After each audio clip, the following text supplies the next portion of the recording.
Hello दोस्तों, आप देखिए इस वीडियो में आपको विजिबिलिटी कैसी लग रही है बाइक की हेडलाइट की। और जिस बाइक की ये हेडलाइट है उस बाइक का नाम है हीरो की एक्सट्रीम 250R।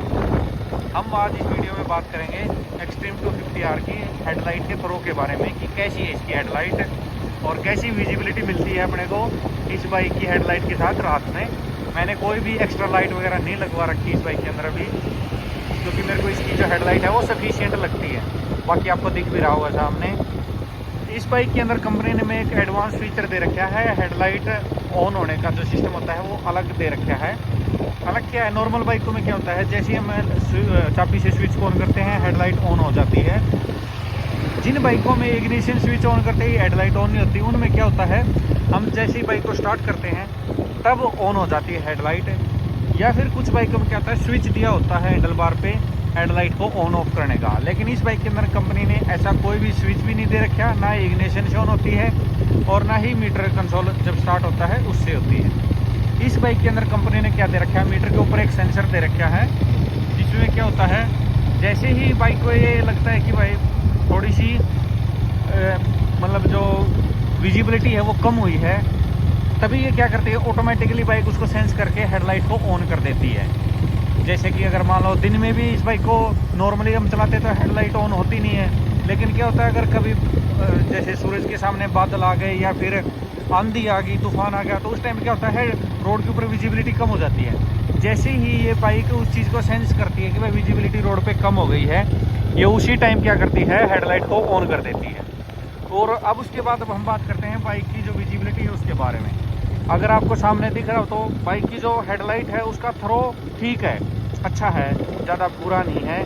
और जो स्प्रेड है यानी जो फैलती है वो भी आपको दिख रहा होगा। ऐसा नहीं कि भाई एलईडी हेडलैम्प दे रखा है तो कंपनी ने सिर्फ बिल्कुल सामने ही थ्रो है, ऐसा नहीं है। आप रोड के साइड में भी देखोगे तो थोड़ा सा अच्छे से विजिबल होता चल रहा है। इसका बेनिफिट क्या होता है, अगर एकदम से रोड के साइड से कुछ निकल आता है तो जिन बाइकों की हेडलाइट है उसका सिर्फ आगे फोकस होता है ना, उनमें इशू आता है। वो व्हीकल तभी दिखता है जब बिल्कुल सामने आ जाता है। इसमें वो समस्या नहीं है इस बाइक के अंदर, इसका स्प्रेड काफ़ी अच्छा है। जैसा कि आपको दिख रहा है दोनों साइड रोड की बिल्कुल अच्छे से विजिबल है। और ऐसा भी नहीं है कि भाई ये बीड़ा रोड है, ये थोड़ा अच्छा चौड़ा रोड है 2 लेन का, तो इतनी बहुत होती है एक बाइक के लिए, सिंगल हेडलाइट के लिए काफ़ी अच्छी है। लेकिन ऐसा नहीं है कि इसकी हेडलाइट बिल्कुल ही अच्छी, इसमें कोई प्रॉब्लम नहीं है। इस बाइक की जो प्रॉब्लम है वो है इस बाइक की हाई बीम। लो बीम में इन्होंने फुल एलईडी सेटअप दे रखा है, लेकिन हाई बीम में एलईडी प्रोजेक्टर दे रखा है। वैसे तो प्रोजेक्टर अच्छा होता है, ऐसी बात नहीं है, लेकिन इस बाइक में प्रॉब्लम क्या है, उस प्रोजेक्ट की जो डेंसिटी है ना वो कुछ खास नहीं है, यानी उसकी जो ब्राइटनेस है वो इतनी अच्छी नहीं है। तो यानी अपने को सिर्फ ये फील होता है कि दूर तक कि हाँ वही बाइक की लाइट वहाँ तक पहुँच रही है, लेकिन जो उसकी जो विजिबिलिटी है ना, अपने को जो दिखना चाहिए वो दिखता नहीं है। वो मतलब कॉन्फिडेंस नहीं आता कि भाई हाँ दूर तक लाइट जा रही है तो देखो मेरे को वहाँ तक अच्छे से विजिबल है, नहीं, ऐसा कुछ नहीं है इस बाइक के अंदर। तो हाई बीम इसकी थोड़ी सी बेकार लगी मेरे को, लेकिन लो बीम की जो विजिबिलिटी है, डेंसिटी है, स्प्रेड है, हर एक चीज़ में नंबर 1 है, बहुत अच्छी है। अगर आपको ये मान के चलो अगर 70, 80, 90 तक चलानी है बाइक रात के इसमें, तो आपको कोई प्रॉब्लम नहीं आएगी, आप बिल्कुल इजीली चला सकते हो। लेकिन अगर आप हाई स्पीड में चलाओगे तो प्रॉब्लम क्या आएगी, आपको वो कॉन्फिडेंस नहीं आएगा जो हाई बीम है उससे अच्छा है। ये फीडबैक नहीं देती वो इतना कि भाई दूर तक का आपको कुछ अच्छे से विजिबल होता हो।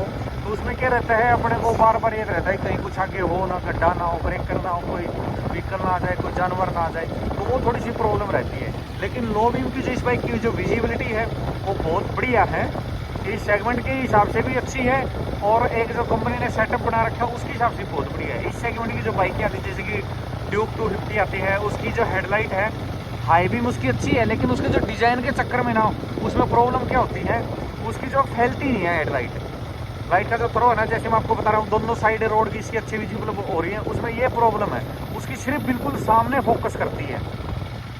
और अगर हम दूसरी बाइक की बात करते हैं, RS 200 है अभी जो लेटेस्ट वाली है, उसमें क्या कर रखे कंपनी ने, प्रोजेक्टर एलईडी प्रोजेक्टर दे रखे हैं, तो उनकी ना ही डेंसिटी अच्छी है ना ही विजिबिलिटी इतनी अच्छी है। जब दोनों ऑन होते हैं तब भी इतनी अच्छी विजिबिलिटी नहीं दे पाते वो। NS 200 के अंदर लगभग सेम हेडलाइट आती है इसकी जैसी इसके अंदर है। R15 जो V3 आती थी उसकी हेडलाइट फिर भी ठीक थी, लेकिन जो V4 आ रही है जिसमें सिंगल प्रोजेक्टर वाली लाइट दे रखी है वो भी इतनी अच्छी नहीं है। हालांकि अगर हम ओवरऑल कंपैरिजन करते हैं ना सभी बाइकों के साथ इस बाइक का, तो लगभग उन बाइकों के कंपैरिजन में कोई एक दो बाइक है जिनकी इसके बराबर है या इससे थोड़ी सी बेटर है, जैसे NS 200 की इससे थोड़ी सी बेटर है। बाकी लगभग सभी बाइकों के कंपैरिजन में इसकी हेडलाइट मेरे को पर्सनली बेटर लगी।